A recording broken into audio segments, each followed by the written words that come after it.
É mesmo. Boa noite, começa agora o Move TV pela OutV, o seu programa de economia criativa, inovação e cultura digital. Nós somos da revista Move.com.br, que organiza e conduz aqui o programa. Você também pode nos acompanhar agora, mandar comentários, fazer perguntas pelo chatzinho que está aí no pé do site, vai ver aí no canto da tela. Pode mandar perguntas para cá, ou também pelo nosso Facebook, Move Movimente Suas Ideias. Vamos já começar aqui o programa de hoje. Eu já chamo o meu amigo Ricardo Tarza. Como é que vai o senhor? Boa noite, tudo bem? Nós vamos dar aqui o giro aqui pelo site. O que o senhor Vindo pelas ideias e tecnologia. A gente separou um negócio bem bacana aqui hoje, que é uma coach que trouxe pra gente, a Fernanda Pérez. Ela trouxe a semana passada os maiores erros, ela trouxe as 5 dicas, né, inspiradoras da semana passada. Essa semana está trazendo os maiores erros de um empreendedor. Que é muito engraçado, assim, a gente entra confiante para montar uma empresa e acaba pensando que é tudo fácil, e não é, né? Então a gente tem aquela coisa da vitimização, querendo mudar o mundo, mas não mudar a si mesmo. Existem alguns exemplos que a gente deu no site que é muito importante, eu acho que a gente perceber, né? Que a gente cata a empresa e quer fazer uma coisa que é só nossa, e não é. É uma coisa mais uma formação de equipe e aceitar valores, troca, eu acho de comportamento que é bem interessante. E o que é muito interessante da Fernanda é que ela é membro da Associação Brasileira de Coaching e ela detalha, por exemplo, ela pegou bem questões de personalidade. Sim. Quando ela explica ali, por exemplo, de vitimização, é muito comum o empreendedor botar a culpa sempre em alguém. A culpa é do governo porque o imposto é alto. Exatamente. Ou eu não tive emprego, eu tive que fazer uma startup para ir para frente. Aí tem outras dicas aqui dela que ela fala tipo assim, ela não pedia ajuda, né? Eu acho que é uma coisa assim muito, aquela coisa do comportamento de arrogância mesmo, né? Exato. Cara, tem N portas hoje em dia, tem internet, tem a web que você pode pesquisar e sondar e fazer parceria com várias pessoas. E ela também comenta o seguinte, pedir ajuda é importante, mas não para as pessoas erradas. Exatamente. A outra dica dela é pergunte para as pessoas certas. Exatamente. Ou seja, não vale só perguntar para o seu amigo na mesa de bar. Pergunte, também tem que perguntar, mas também tem que mais de um, né? Mas vale filtrar, né? Vale filtrar, igual médico, né? Você tem a primeira e a segunda opinião. Aí ela sugere, poxa, pergunte para quem já empreendeu, já viveu situações parecidas com a sua, já superou problemas, ou então procure um coach, procure um Sebrae, enfim, procure pessoas qualificadas que possam te ajudar. A gente já estava discutindo de procurar e perguntar para mais de um coach, né? Ou mais de uma empresa. Acho que é o lado mais certo da questão. Exatamente. Bom, e agora chegamos aqui ao momento de apresentar os nossos convidados. A gente está aqui com um tema super importante e ao mesmo tempo que gera muitas dúvidas ainda. Educação e tecnologia. Vivemos a era da sociedade conectada. Como fica a educação? Como fica o professor? Qual o papel do professor? Qual o papel da família, inclusive, neste novo contexto, né? Qual o papel dos próximos anos, né? Que é um assunto tão recente, mas tão competitivo, e eu acho que está virando um jogo rapidamente. Né? E já vivemos aqui problemas seríssimos na educação pública de São Paulo, isso também tem a ver, o assunto ali é maior, Sim. Mas de alguma maneira passa pela importância da educação. Para debater aqui, nós temos a Luciana Alan, que é doutora em educação pela USP, e diretora do Instituto Crescer. Boa noite, Luciana, tudo bem? Boa noite, Cleiton. É um prazer estar aqui com vocês hoje. Prazer é nosso. O assunto é bem instigante. Muito. E estamos também com o Luiz Cláudio Alan, que é jornalista, empresário, presidente do Instituto Crescer. Tudo bem? Boa noite, Cleiton. Boa noite, Ricardo. Obrigado pela oportunidade, pelo convite. Maravilha. Bom, Luciana, para começar, nos diga o seguinte, você tem uma trajetória muito ligada à educação, evidentemente, já há muitos anos, é uma estudiosa, uma pesquisadora do assunto, e acabou de lançar o livro Escola.com, como as novas tecnologias estão transformando a educação na prática. Por favor, nos conta um pouquinho sobre que visão de educação é essa. Um dos conceitos principais que você aborda é de educação 3.0. O que é isso? Para que serve? Como funciona? Bom, Cleiton, já tem alguns anos, né, que a educação vem passando por um processo de transformação. Cerca de 15 anos que eu estou aí nessa área, trabalhando com educação e tecnologia, e cada vez mais a tecnologia está disponível, está dentro das escolas, e está na mão dos alunos e está trazendo aí um novo movimento para a sociedade que também impacta a educação. Educação 3.0, né, uma educação que está muito relacionada à Web 3.0, que é a web onde você tem conhecimento, onde a partir de uma base de informações você consegue gerar conhecimento. Com essa mesma ideia, com essa mesma lógica, nós temos aí os jovens cada vez mais tendo acesso à informação e tendo que discutir, criar canais de comunicação com seus professores para debater o acesso que eles estão tendo a essa informação. Então, a Educação 3.0 é a educação onde professores estão cada vez mais junto com seus alunos, aprendendo juntos, mediado pela tecnologia, e o professor como alguém, como uma pessoa mais sênior que ajuda a mediar, fazer essa análise de todo esse conhecimento, essa base de informação que os alunos estão tendo acesso. E no seu livro você aborda também, quando fala de Educação 3.0, a mudança de um modelo que foi construído no século XIX, do professor que transmite o conhecimento para um grupo, para um modelo em que o conhecimento pode vir de qualquer lugar e o professor já não é mais um transmissor do conhecimento, né? Concretamente, como é que isso já está acontecendo nas escolas ou deveria acontecer?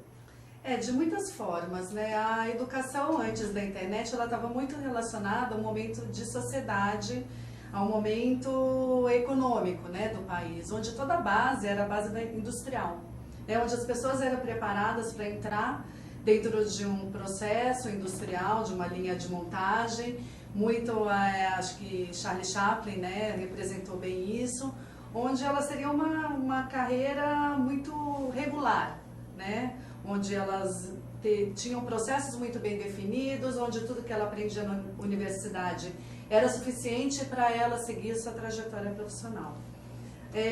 Com o advento aí das tecnologias e cada vez mais com acesso à internet, a sociedade mudou, né? A gente tem aí o termo, até inovação é um termo muito em voga, onde todos os processos estão sendo repensados e onde, junto com isso, também a educação tem que ser repensada. Nesse movimento todo, nós temos até uma situação onde o que vale mais hoje é o conhecimento e não mais a capacidade técnica que as pessoas têm, mas como que ela consegue, a partir dessa capacidade técnica, desse conhecimento que ela tem, ela consegue inovar, ela consegue ter novas oportunidades aí no seu futuro. E aí as tecnologias hoje, elas são cada vez mais presentes e fazendo com que as pessoas possam buscar informações e trabalhar de uma forma colaborativa, ter acesso a especialistas e aprender com outras pessoas que não necessariamente estão no mesmo ambiente que ela. Então a educação, ela extrapola cada vez mais o muro da escola e ela passa a ser uma educação multicultural, uma educação que acontece a qualquer hora e em qualquer lugar. E a gente estava até comentando antes aqui sobre a tendência da colaboração, né? Exatamente. Colaboração em massa, que está em todos os setores, e você comentou agora. Como é que um professor pode, assim, um exemplo bem prático, fazer uso de ferramentas colaborativas online, de ferramentas da internet? Você aborda no seu livro que o professor pode e deve usar ferramentas que já existem. Google Docs, YouTube... Usar as nuvens, né? De uma maneira usar a nuvem, né? Você pode dar alguns exemplos práticos de como o professor pode fazer isso de uma maneira bem simples? Hoje nós temos muitas ferramentas, né, disponíveis na internet, extremamente interessantes para você criar comunidades virtuais. Você tem materiais também, objetos de aprendizagem que pode ajudar a explicar conceitos mais complexos. Você tem ferramentas para propiciar a comunicação e interação com muitas pessoas. E essas ferramentas livres, disponíveis para acesso a qualquer pessoa e até com quem está com equipamentos aí que não tenha uma velocidade, que não tenha uma performance tão boa ou que, mesmo que não depende de uma velocidade tão boa da internet, né? O que a gente precisa é entender o que são essas ferramentas e como trazer para o processo educacional. Um exemplo muito simples de uma ferramenta que está no nosso dia a dia, que todo mundo sabe utilizar, é o Facebook. O Facebook é uma ferramenta aí que, né, a grande massa da população brasileira e de outros países hoje já utiliza. E você tem a possibilidade, dentro dessa ferramenta, de criar um grupo fechado, né, para você poder, por ali, trabalhar com seus alunos, compartilhar documentos, ter uma agenda de trabalho, enfim, criar um fórum de discussão, uma ferramenta que está acessível a todo mundo. Então, assim como o Facebook propicia isso, você tem o WhatsApp que também te propicia, você tem ferramentas por meio do Skype que você pode fazer videoconferências com outras escolas de uma mesma rede de ensino, isso é muito interessante. Às vezes você tem uma rede de ensino que tem escolas em todo o país, e até fora do país, e essas escolas nunca se falaram, nunca trabalharam juntas. E você tem uma diversidade de culturas, de pessoas tão rica para você trabalhar história, geografia, cultura local, e pouco se aproveita disso. E você pode fazer isso via Skype, por exemplo. Exatamente. E sem custo, né? Uma maneira sem custo. Sem né? custo, com um computador, com acesso à internet, você não precisa ter todos conectados, você pode simplesmente colocar um computador com um telão, acesso à internet, e você coloca uma escola em contato com mais 3, 4 escolas. É muito engraçado assim, que eu acho que quando você faz qualquer tipo de curso hoje em dia, eles indicam muito você usar o Google Docs, né? E quem nunca usou fica impressionado que todo mundo trabalha coletivo, né? Acho que essa ideia do Skype é a mesma situação, né? Trabalhar sempre coletivo e todos ter a mesma ideia ao mesmo tempo ali somando, né? E essa garotada, eles não param. O Google é um bom exemplo também, né? Nós, professores, ainda paramos para entender para que serve essa ferramenta, ficamos tentando entender quais são as suas possibilidades e como trazer para o contexto educacional. Os alunos simplesmente usam. Sim. Eles precisam fazer um trabalho, eles não têm oportunidade de se encontrar presencialmente, cada um numa cidade como São Paulo, que é difícil, né, a locomoção, tem a questão da segurança. As crianças ficam, cada um em sua casa, trabalhando em grupos, né, os trabalhos que tem que fazer em equipe, usando ferramentas como o Google, de uma forma muito espontânea, né? Eles não param para discutir para que serve aquela ferramenta. Já é natural. Eles necessitando, eles simplesmente usam, né? Criam lá um documento coletivo, vão criando uma escrita coletiva e colaborativa e entregam esse trabalho para o professor de forma digital. Papel para eles já passa longe, né? Isso já é um princípio de realidade virtual, você acha? É uma coisa já que está acontecendo, assim, que é um passo para a gente absorver essa realidade virtual que está acontecendo? Eu acho que cada vez mais, essas novas gerações, elas estão cada vez mais tecnológicas e conectadas. Isso tem a ver também com o acesso, né? Cada vez mais nós temos tecnologia, né, barata, disponível. Hoje você tem computadores com preço acessível, você tem tablets e você tem até smartphones que têm muitos recursos e que são extremamente baratos.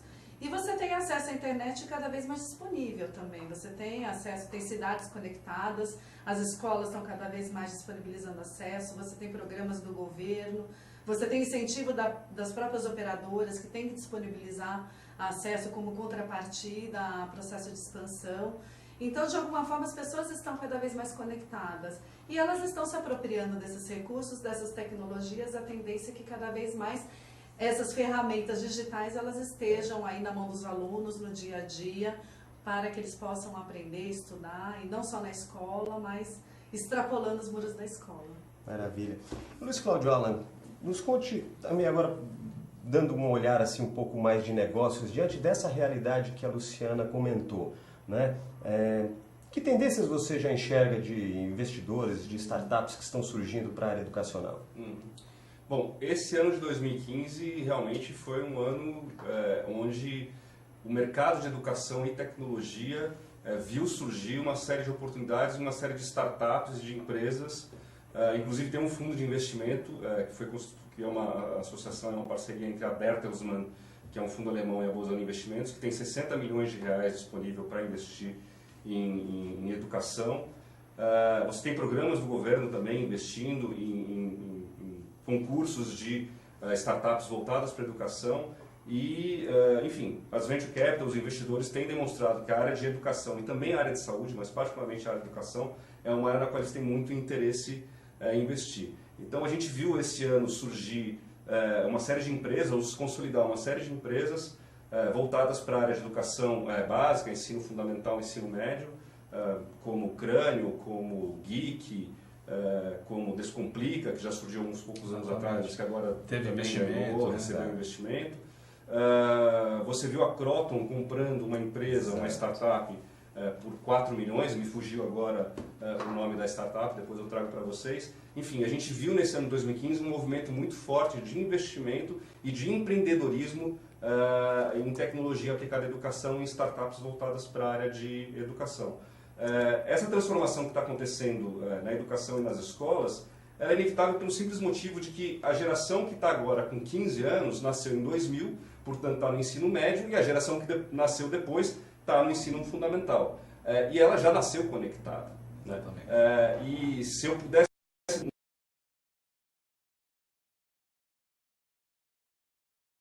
ainda maior investimento nesse momento, são as startups que estão desenvolvendo apps para a educação. Né? Porque a moçada, seja a classe mais favorecida ou menos favorecida, hoje o smartphone já está com um alcance muito grande, são 70 milhões de brasileiros usando smartphones, e essa moçada já nasceu, o smartphone é uma extensão do braço da molecada. Né? Se nós que já somos um pouco mais veteranos não largamos o tal do smartphone o dia inteiro, essa molecada é parte do corpo dela. Ou seja, as oportunidades estão em aplicativos, estão também em EAD, você começou a contar a educação à distância, o caso do Descomplique e tudo mais. Exato. E traz um pouco de games nessa história toda também, que eu acho que vem... O nosso foco aqui está mais relacionado à educação do ensino fundamental, do ensino médio, mas você vê hoje também se consolidando muitas empresas na área de AD, de cursos online. O técnico de vôlei Bernardinho é sócio da Educar, acho que é Educar, que oferece cursos desde gastronomia, moda, enfim, Photoshop, áreas, vídeo, fotografia. E já está faturando, me parece que faturou 20 milhões no ano passado e está com perspectiva de dobrar esse faturamento esse ano. Então, assim, as oportunidades são enormes e tem investidores interessados. Apesar da crise, a gente percebe que essa é uma área em particular que os investidores têm muito interesse. E Luciana, pegando esse gancho do que o Luiz comentou da criança e do adolescente, né? No seu livro você também aborda bastante a geração Millennium, a geração Y, e como o comportamento dessa garotada às vezes deixa o professor um pouco perdido ali de como lidar, né? E aí, como é que o professor lida, por exemplo, com um adolescente ou pré-adolescente que quer usar o celular dentro da sala de aula, não aguenta? Como é que ele faz? Proíbe, não proíbe? Como é que Qual é o limite, né? Qual o limite? Ou enfim. não tem limite? É bem interessante essa pergunta, porque ela tem uma boa resposta e um grande desafio, né? Primeiro, essa garotada, ela é realmente uma garotada que tem uma outra visão de mundo, né? Por conta do acesso que eles têm, o acesso à informação, eles são muito mais críticos e muito mais participativos na sociedade, muito mais questionadores. Então, eles não aceitam qualquer coisa.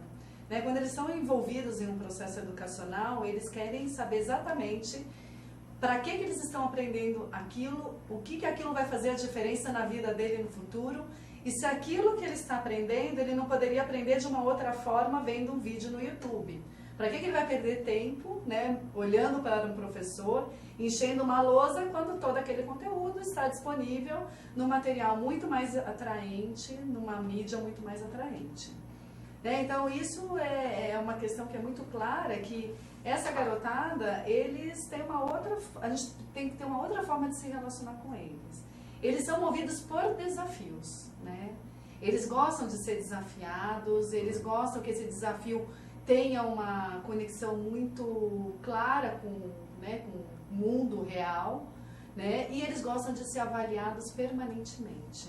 Isso não só na escola, mas na empresa, né? Quando eles entram no mercado de trabalho, você não tem um desafio e não tem avaliação, ele muda de emprego. Exatamente. Né? Ele não quer mais ficar naquele emprego. Então, o tempo inteiro, ele fez uma tarefa, aquela tarefa ele já cumpriu, já entendeu aquele processo, você tem que dar outro desafio para ele. Você tem que avaliá-lo em relação àquele processo e já dar outro desafio. Se acabam os desafios, ele fala, olha, eu vou buscar outra oportunidade, que isso aqui para mim já não faz mais sentido. E isso tem um reflexo direto no mercado de trabalho, né? Sim. Porque se a gente pensar esse pessoal já está ali, às vezes com 15, 18, já tem alguns com 30. Sim. E você percebe muito isso, você lida com um pessoal muito mais novo também, né? Até o que o Cláudio falou é uma coisa muito importante. Quando você faz EAD hoje em dia, o ensino à distância, tem que ter o game. Né? Mas é um desafio até para eu como faço ferramenta, produzo ferramenta, a gente produz ferramenta, a gente tem os caras que produzem as provas, as questões, e eles mesmos, os desenvolvedores, querem fazer os games. É importante isso, tem os dois lados. Etapas, né? É recíproca a etapa, né? O que ela falou. Quando você está dentro de uma agência de publicidade, o cara quer desafio. Ele não quer fazer o EAD à distância, só passa botão. Ele quer criar uma engenhoca que lá do outro lado o cara absorva essa ideia dele também, entendeu? Eu acho bem bacana. E aí a escola tem que ser isso, ela tem que ser viva, ela tem que trazer desafios, ele não quer coisas prontas, ele quer construir, ele quer, a gente fala hands-on, né, mão na massa, ele quer criar coisas e coisas que façam sentido e que possam ser aproveitadas até para um bem da sociedade. Então, quanto mais esse produto tiver uma relevância para a sociedade, mais eles vão se envolver. Né? E aí entra a questão que você me perguntou das tecnologias móveis, dos celulares. Né? Eles já usam, né? Eu acho que o grande movimento que aconteceu aí semana passada, da mobilização, né, que aconteceu na cidade de São Paulo, feita pelos estudantes, mostrou o quanto a tecnologia, o celular, ela foi importante e o quanto eles usam isso com uma super facilidade. Exatamente. Eles criaram vídeos e postaram no YouTube vídeos com tutoriais de como se mobilizar e como se organizar, né, para uma situação de conflito com a polícia. Inclusive, Sérgio, já coloca o vídeo que está aí no ponto já da garotada do tutorial, enquanto... Já que a Luciana já chamou. Isso. Não, é isso. Não, a ideia é essa mesmo. A ideia é um bate-papo aqui. A gente separou o vídeo justamente porque... Ela não sabe. Mas isso aqui é sintonia. Isso aqui é sintonia. É muito legal. E ver como eles já usam e já tá, e fazem, né, o uso adequado. Só que, e aí é interessante que a gente tem uma pesquisa que a gente fez lá no Instituto, até com apoio de jovens, muito questionadores, que mostram que a tecnologia, ela já é bem vista pela grande maioria dos professores. Os professores enxergam a importância dos smartphones, veem valor e acreditam que pode ajudar no processo educacional. A grande questão é que nós temos, né, infelizmente, alguns municípios que têm leis municipais que não permitem o uso dos celulares Existem em leis sala de que aula. Eu acho que foi até precipitado, né? Porque Então, deixar alguém acontecer, né, que acredita, né, que a melhor forma de você prevenir é proibir, né, resolveu proibir. Então, em muitos municípios brasileiros, nós temos uma lei que não permite que os celulares sejam utilizados na escola. Mas agora, por exemplo, pensando enquanto o Sérgio já prepara o vídeo, eu tenho certeza que tem professores agora que estão nos assistindo e falam, poxa, ok, é interessante isso, tem que liberar, tal, mas vai lá no dia a dia pensar ali como é que eu estou falando aqui, o garoto está ali no Facebook, está no duas telas, poxa, e o professor, assim, o que ele faz? Como ele usa o celular para engajar o garoto? Na realidade, bom, primeiro, né, ele querendo ou não, o aluno está ali embaixo da mesa, de alguma forma ele está ali conectado. Pior do que cola, está debaixo da carteira. Então é melhor, né, já liberar de uma vez, assumir que eu posso falar para você pelo celular, né? Ó, tá igual eu com o celular aqui, ó. Com a cola aqui. Mas a questão é muito clara, né? Se o professor tem um bom projeto, né, um bom plano de aula, um trabalho muito bem preparado, uma aula muito bem preparada, com um desafio bacana, onde os alunos têm tempo para resolver aquele desafio, onde aquilo tem uma proposta de avaliação muito clara, que os alunos sabem exatamente como vão ser avaliados, os alunos não vão fazer o que não devem. Eles vão estar envolvidos na tarefa. Se o professor é um professor que encanta, que consegue mobilizar os alunos, que eu falo, o professor tem que ser um artista, né? Ele tem que ser ou um artista ou um pastor, ele tem que fazer com que as pessoas, né? Tem que engajar. Tem que engajar as pessoas. Então não é qualquer pessoa que é um bom professor. Então se o professor tem o dom da palavra, do convencimento, consegue mobilizar as pessoas, tem uma proposta bacana, com desafios, os alunos vão usar o celular para o que é devido. Agora, se aquela aula está perdida, não tem um objetivo claro, os alunos não sabem exatamente o que é para fazer, está tudo muito solto, eles vão ficar entrando no Facebook, eles vão fazer bullying com alguém, eles vão aproveitar para usar a tecnologia para o que não deve, porque eles são jovens, são crianças, têm toda a energia, né, toda a criatividade para fazer, né, o que eles acharem mais sério. Vamos lá, o Sérgio já está com o vídeo no ponto do tutorial da garotada ensinando como fazer coberturas diante na rua, com a polícia e tudo mais. Na volta, Luciano e Luiz Cláudio vão comentar aqui. Roda lá, Sérgio. Chama aí o pessoal. Vem todo mundo! Vem todo mundo! Ô, junta aí! Vem todo mundo pra cá!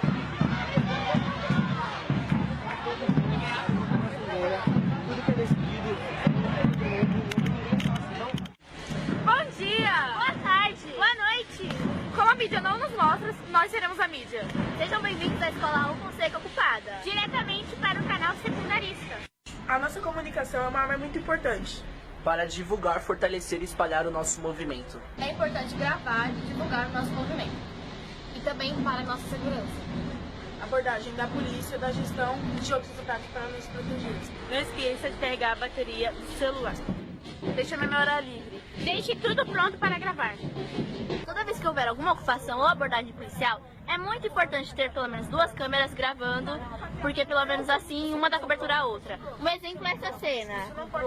O policial está discutindo com alguns alunos, tem 2 câmeras. Se o policial, por acaso, pegar a câmera de um deles, tem a outra para dar cobertura. Vão querer te impedir falando que tem direito de imagem, mas não pare, nós temos direito de informação. Continue gravando. Todo celular tem uma entrada de som. É um orifício que fica em cima ou embaixo do celular. Cuidado para não tampá-lo e ficar sem som. É bem pequenininho aqui, ó. Não dá pra ver, mas é só procurar no celular de você. Nós não somos vândalos, estamos lutando pela educação. Participe. Comunique e compartilhe. Muito unido. E aí, Luiz Cláudio, o que você acha disso? É aquilo que eu estava dizendo e que a Luciana veio complementar. Não adianta porque é a extensão do braço deles. Eles já nasceram conectados, eles já nasceram chipados.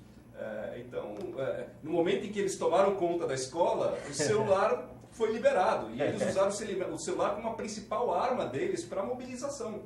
Né?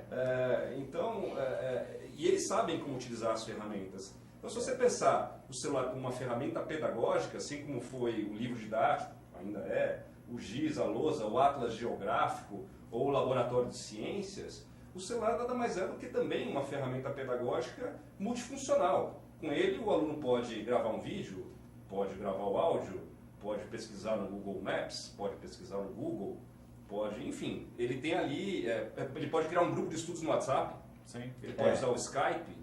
Né? Então, o smartphone, no final do dia, é uma ferramenta multifuncional pedagógica. Basta que o professor se aproprie do processo e saiba fazer essa intermediação de como se utilizar essa ferramenta da forma apropriada dentro da sala de aula. Né?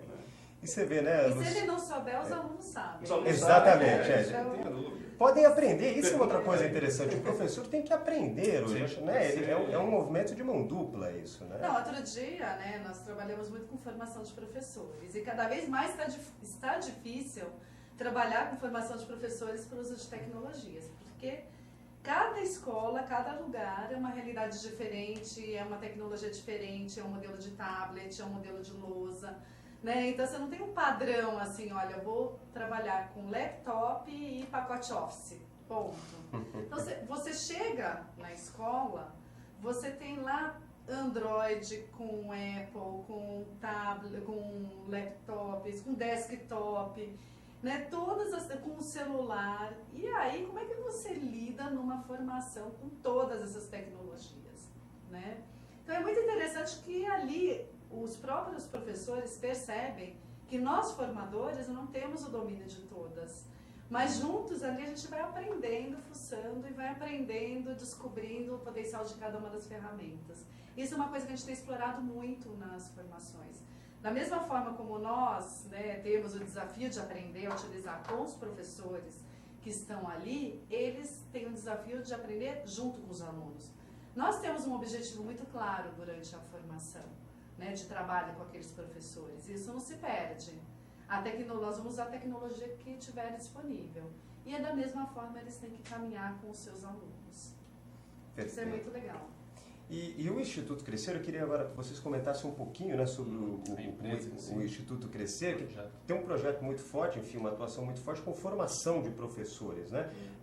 E também já fez trabalhos para grandes empresas, acho que para Vale. Conta só um pouquinho da história o Instituto do projeto. Crescer, ele nasceu, nós somos irmãos. Luiz Cláudio Alan e Luciana. Não somos casados. Ricardo, acho que nós éramos casados. E o Instituto Crescer nasceu em 2000 com uma iniciativa do nosso pai, né? E ele nasceu como uma ONG cujo primeiro projeto que a gente desenvolveu foi com a Petrobras, que foi um projeto de educação ambiental ao longo das comunidades que viviam ao longo do poliduto Obati, que liga Barueri a Santos. Uma ocasião teve uma explosão porque na época em que o duto foi construído não era uma área ocupada, e depois com a desocupação desordenada o pessoal passou a ocupar, e aí se criou um grande risco ambiental, e a gente fez um trabalho ali comunitário, um trabalho de educomunicação para poder acreditamos em pessoas, de como cuidar do seu espaço, né, como cuidar da sua comunidade. Enquanto você fala, Luiz Cláudio, só para avisar o espectador, está passando o vídeo institucional do Instituto Crescer. Isso, esse vídeo está disponível no nosso site também. Então, a gente começou com esse projeto, foi um projeto grandioso com a Petrobras, e depois tivemos a oportunidade de desenvolver outros projetos também comunitários, que é um dos verticais em que a gente atua, uma das áreas de atuação, que é a área de comunidades, projetos comunitários. Hoje a gente tem uma outra área que é de formação profissional, né, em que a gente desenvolve projetos de formação de jovens. Um principal projeto que a gente desenvolveu foi nessa área foi com a Vale, né, na questão da gestão do projeto de formação de profissionais que vão trabalhar na Vale em regiões como Carajás, em regiões onde não existe nenhum jovem. E depois veio surgindo, muito em função da experiência da Luciana, né, essas oportunidades na área de educação, né, e principalmente de tecnologia aplicada à educação e de formação de professores, que é a grande maioria dos nossos projetos. Os nossos projetos são financiados pela iniciativa privada, né, empresas como Net Educação, que financiam os projetos para que a gente dê formação de professores em escolas públicas, né, e eu acho que esses são os três principais, né? Tem uma área de informática educativa também, enfim.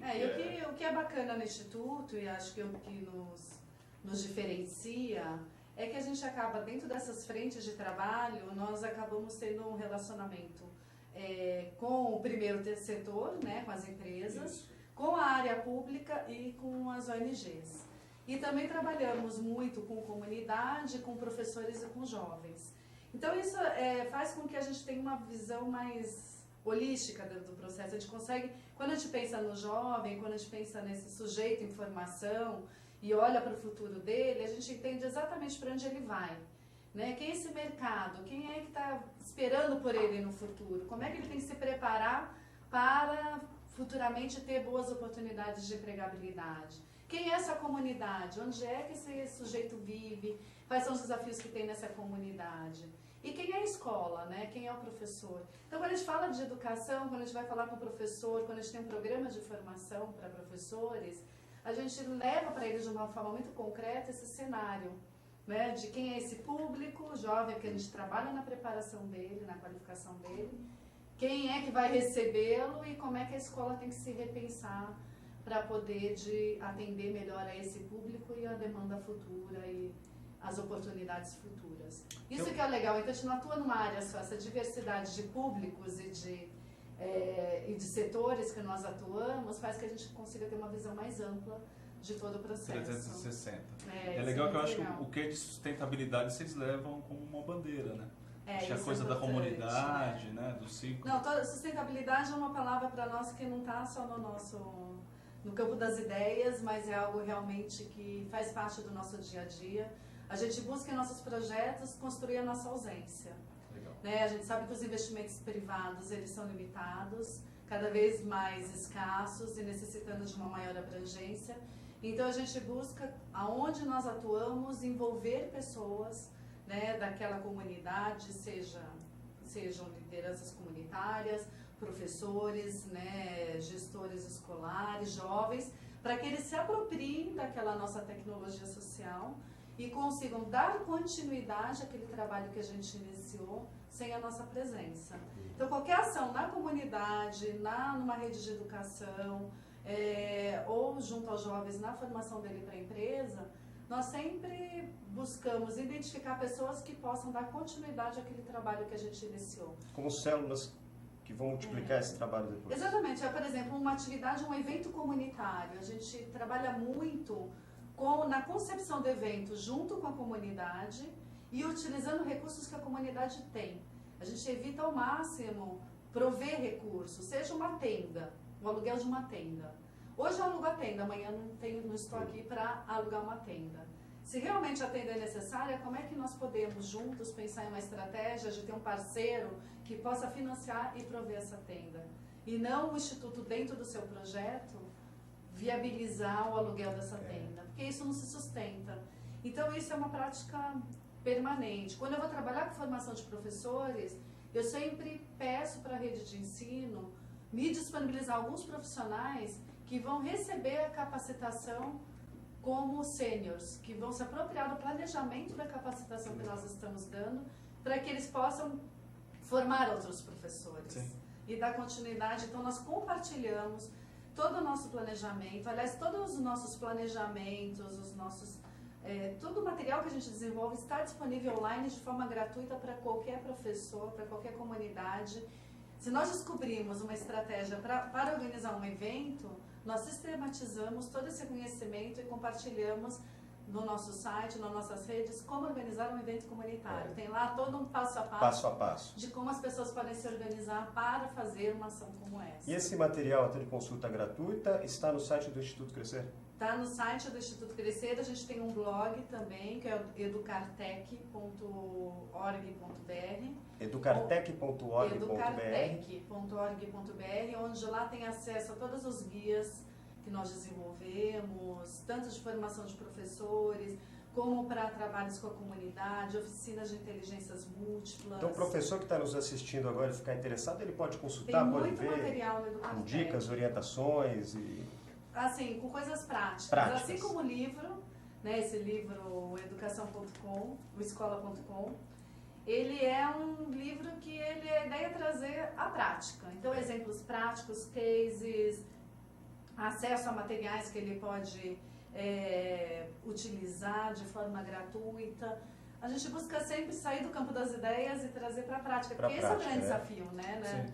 A gente sabe que a educação tem que mudar, nós sabemos que a gente tem que fazer diferente, mas o como é que é o grande desafio.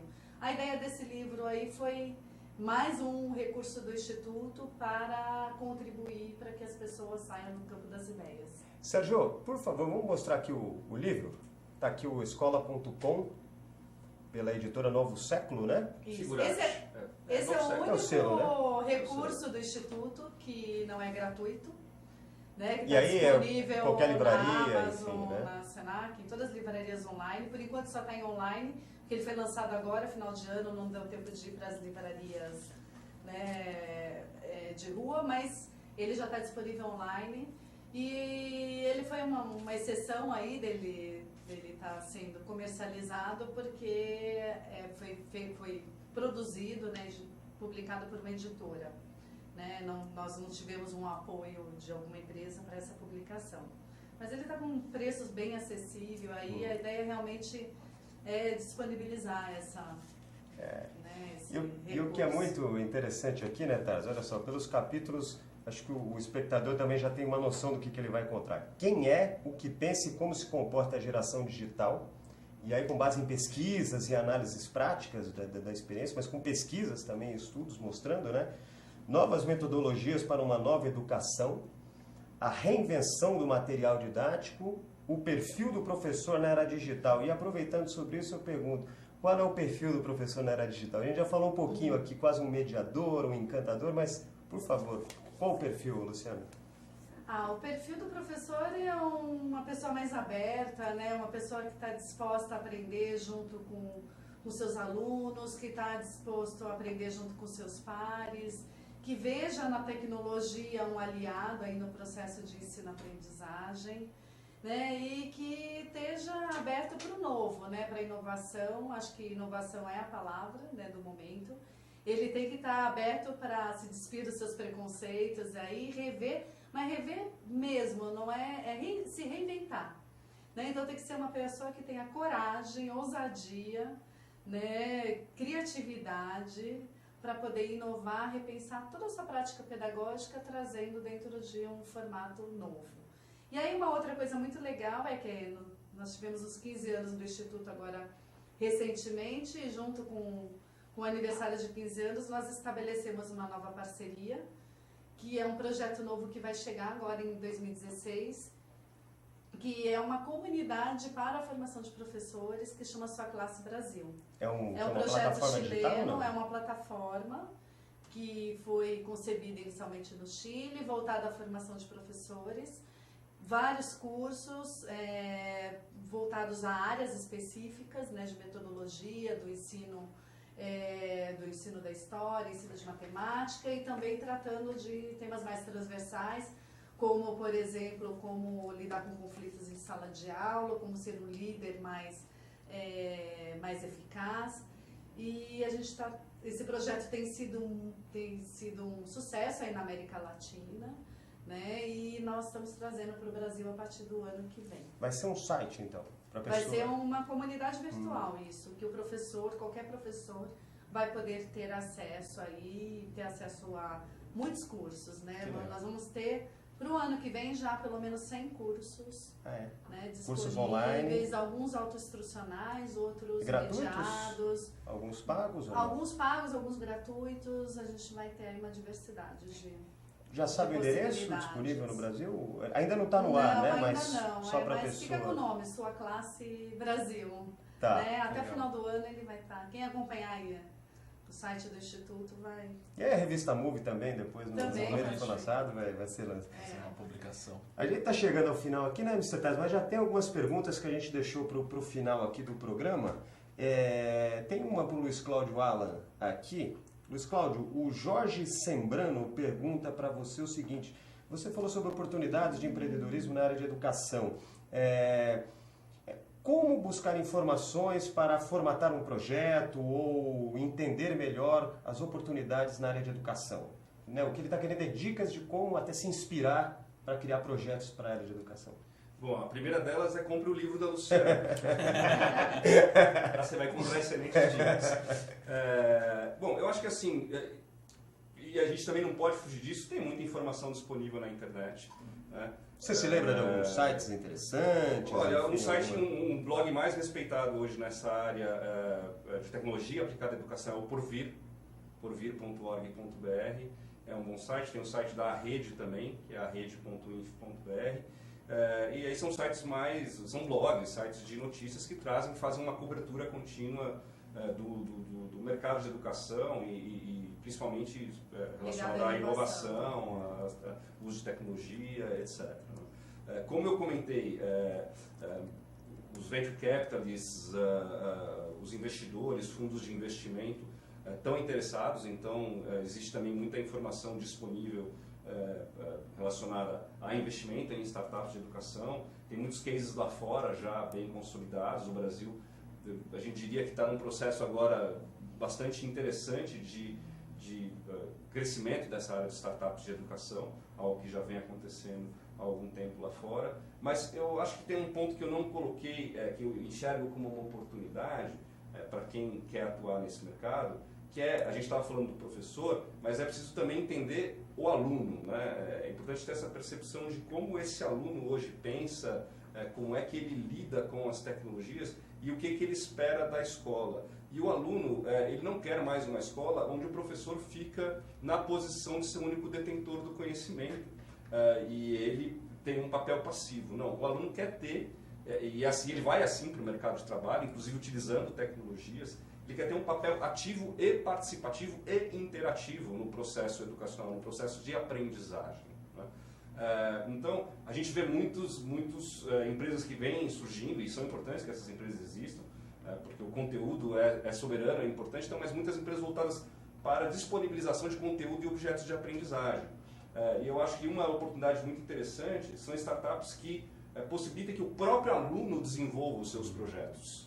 Né? partir de conteúdos que já... Conteúdo é o que não falta, é o que eles mais encontram e sabem como buscar e como encontrar esse conteúdo. Você se lembra de alguma para citar como referência? Olha, eu tinha comentado com você de um projeto lá de uma escola do interior de Minas, acho que não deu tempo de separar o vídeo, mas a gente Exato, deixa a dica, mas você... onde o professor incentivou, inclusive a Luciana escreveu sobre isso no último post dela no blog da Exame, que ela tem um blog sobre tecnologia. Blog chamado Crescer em Rede. Blog chamado Crescer em Rede. Exame.com. Na Exame.com. Ela conta esse case, que foi um case apresentado no evento Inova Educa, do qual nós participamos há cerca de 3 semanas.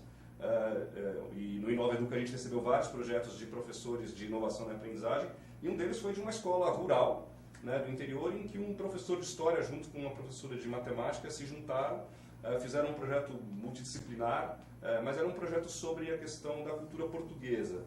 E as crianças desenvolveram um game. Elas desenvolveram os personagens, desenharam os personagens, programaram, e o game está disponível, inclusive, vale dizer que é um game para smartphone, é um game mobile. Né? E a gente acredita muito também, eu particularmente acredito muito na questão da gamificação que o Ricardo comentou. A gamificação foi algo que começou a acontecer nas empresas, né? E hoje ela vem vindo para a área educacional. Explicando para quem não é da área, a gamificação, como é que você explica? A gamificação nada mais é do que você transformar conteúdos de aprendizagem, conteúdos educacionais, conteúdos didáticos, em games, né? Então, a criança, na medida em que ela vai jogando, que ela vai se divertindo, ela vai aprendendo. E ela recebe, inclusive, bonificações no game. Se ela acerta, ela recebe uma moeda que depois ela pode usar aquela moeda dentro do game para obter algum tipo de benefício dentro do game. Então, assim, o homem é por natureza né? Nós somos por natureza, nós gostamos de desafio. Nós gostamos Enquanto você está falando, Luiz, lá está o vídeo. Gostamos de game, né? Aí está o vídeo. Exatamente. Esse foi de Minas Gerais, que a gente viu mais interessantes. Bairro do Turvo, em Minas? É em Minas, isso? É Minas Gerais, se eu não me engano. Então foi um projeto, enfim, que também algo que foi feito pela vontade, pela iniciativa. Não foi nada caro. As ferramentas que eles tinham na escola. Você não precisou de grandes investimentos para fazer. Tecnologia com desenhos, então assim, misturando arte com tecnologia. Um analógico digital junto. É algo muito legal, entendeu? Assim, E ali é escola pública, né? É escola pública. É muito importante, né? Eu estava escutando alguns áudios da Luciana hoje à tarde, e você fala muito de game, mas só que assim, não é o game pelo game, né? Você dá o game para o aluno, mas ao mesmo tempo você tem que acompanhar ele, ver o resultado e comentar sobre o resultado do game, né? Acho que isso que é o mais importante, assim. Assim, o game a gente tem o game pronto, né? Eu acho esse é o menos interessante, porque o game pronto, o aluno joga 1, 2, 3 vezes, enjoa e não quer mais ver. Exatamente. Olha lá. Muito mais que o game pronto, o legal é o aluno criar o game, as regras, ter que programar. Imagina, para fazer isso aí, o quanto que os alunos tiveram que aprender. Né? Desenharam, criaram a cena, criaram todo o contexto. Agora, vocês têm informação de quem os ajudou a criar isso? Porque o professor, será que tinha? O professor tinha. Ele utilizou um programa de desenvolvimento de games. Mas coisa simples, para leigos. E junto aos alunos mesmo vão descobrindo. Ou seja, qualquer professor que está nos assistindo agora, de repente com um pouquinho de um tutorial aqui, um tutorial ali. Pode entrar em contato com esse professor. E esse game está disponível para Android. Se entrar na Google Play, você consegue baixar o game de forma gratuita. Né? E eu não queria encerrar... senão o Rogério Valim, meu amigo, vai depois me puxar a orelha. A gente vem acompanhando o desenvolvimento de um game que já está no ar, em versão beta, mas que vai ser lançado no próximo ano, chamado Magic Bubble, que é justamente um game onde a criança assume um avatar, entra no universo do game e na medida em que ela vai caminhando pelo game, ela vai aprendendo história, geografia, tem minigames dentro do game onde ela é desafiada. E o que vai ser interessante desse projeto é que o professor mesmo vai poder inserir conteúdo para criar quiz, para criar desafios dentro atividades do game. na sala de aula. Então o conteúdo do game educacional vai ser criado pela própria comunidade usuária do game. Então são projetos assim que a gente acredita que vão empoderar o professor e o aluno, que vão ter sucesso, porque ele não quer mais ter o aluno uma postura passiva, ele quer participar do processo de aprendizagem, nem conteúdo fechado. Legal. Maravilha. Incertaz, infelizmente chegamos ao final do programa. Chegamos ao final. Foi rápido, hein? Rápido. Como sempre. Poxa vida, bom, muito obrigado a vocês. Luciana, por favor, deixe uma última dica, uma última palavra para um professor, até mesmo para um aluno, para um diretor, enfim, para alguém que está interessado em usar a tecnologia na sala de aula. O que fazer? Que dica você daria para ele ficar pensando e cutucá-lo a tomar uma iniciativa nessa área? Olha, acho que eu falei um pouco agora, né? Quando eu falei o perfil do professor, eu acho que o primeiro passo é você ficar inquieto, né? Ter aquela inquietação, aquela necessidade de mudança. E aí não é uma mudança, né? Ela tem que ser uma mudança mesmo, radical, de você se rever por completo, rever os processos. E para isso você precisa de muita coragem, né? Precisa de muita disposição, né? Porque você vai enfrentar barreiras, são os pais que não acreditam muitas vezes, é a instituição de ensino que também tem uma série de restrições. Quem está na gestão, né? O gestor é uma pessoa muito importante do processo. Se ele acredita no projeto, se ele acredita na necessidade de mudança, ele apoia. Se ele não acredita, ele não apoia, ele cria umas barreiras muito difíceis para o professor.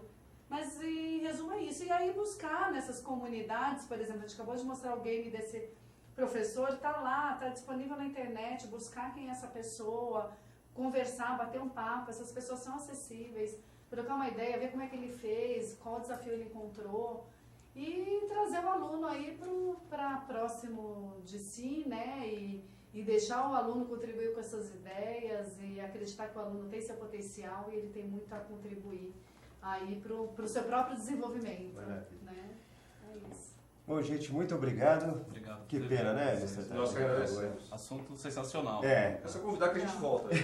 Opa, mas com certeza. É essa mesmo. Bom, Luiz Cláudio, muito obrigado aqui pela presença. Mais uma vez. Luciana, muito obrigado Obrigada mesmo. a você, Cleiton, Ricardo, obrigado mesmo. E fica a dica aqui para os nossos amigos, né, Mr. Tarzan? Escola.com, já está disponível na É Amazon. muito legal, muito simples, uma leitura bem... E é uma leitura fácil, rápida e também tem muitos casos, muitas dicas, muitas análises. Enfim, fica aqui a dica. Quarta-feira a gente volta? A gente volta com o DJ na quarta-feira. É o DJ? Finalizar o ano. Então só não conta mais que é para fazer surpresa. Surpresa. Então tá bom, o programa de hoje para amanhã já vai para o YouTube da OTV, no final de semana vai para o Facebook da Move, Movimento Suas Ideias, quarta-feira, 20 horas. 20 horas. Move. Falou, gente. Valeu, Até mais. Tchau.